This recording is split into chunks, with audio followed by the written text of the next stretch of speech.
దైవజనులు యేసన్న గారు గుడారాల పండగ జరిగేటప్పుడు సభాముఖంగా లక్షల కొలది ప్రజల మధ్యలో ఇలా చెప్పాడు, ఎప్పటికప్పుడు నా సేవను నేను రివ్యూ చేసుకుంటా. అట్ దట్ సేమ్ టైం నేను రాసిన పాటలను రివ్యూ చేసుకుంటా. అలా పరీక్షించుకునే క్రమంలో హెబ్రోను పాటలను చూశా, భక్సింగ్ అన్నయ్య రాసిన పాటలు నేను చూశా, నేను రాసిన పాటలు గ్రహించా. నా పాటల్లో యేసుక్రీస్తును బాగా కనపరిచాను. అట్ దట్ సేమ్ టైం పరిశుద్ధాత్మ దేవుని కూడా ఘనపరుస్తూ ఎన్నో పాటలు రాశాను. నా పాటల్లో ఎక్కడ తండ్రి అయిన దేవుని స్తుతిస్తూ నేను పాటలు రాసినట్లుగా ఈ విషయంలో కాస్త నేను లాగ్ అయ్యాను. హెబ్రోను పాటల్లో యెహోవా దేవుని కీర్తిస్తూ ఎన్నెన్నో పాటలు భక్సింగ్ అన్నయ్య రాశారు.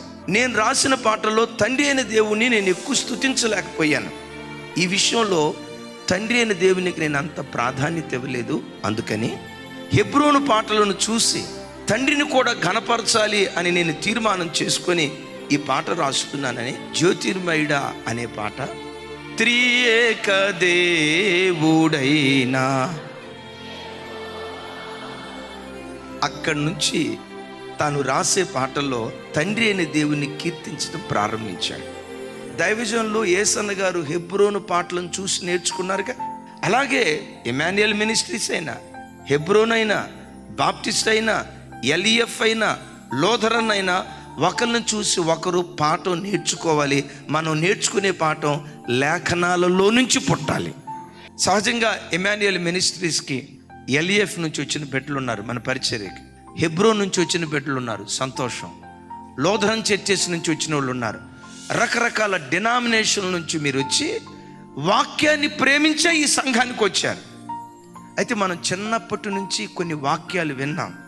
పరిశుద్ధాత్మ అల్లరండే, కేకలండే, నిశ్శబ్దంగా ఉండాలండే, భాషలు ఎక్కడున్నాయండి, భాషలు అవిశ్వాసులకు. కానీ నేనంట అసలు పరిశుద్ధాత్మ భాషలో అవిశ్వాసి ఎట్ట మాట్లాడతాడంటే, అవిశ్వాసులకు పరిశుద్ధాత్మ దేవుడు వస్తాడు. విశ్వసించిన వారి మీదకి వస్తాడా, అవిశ్వాసులకు వస్తాడా?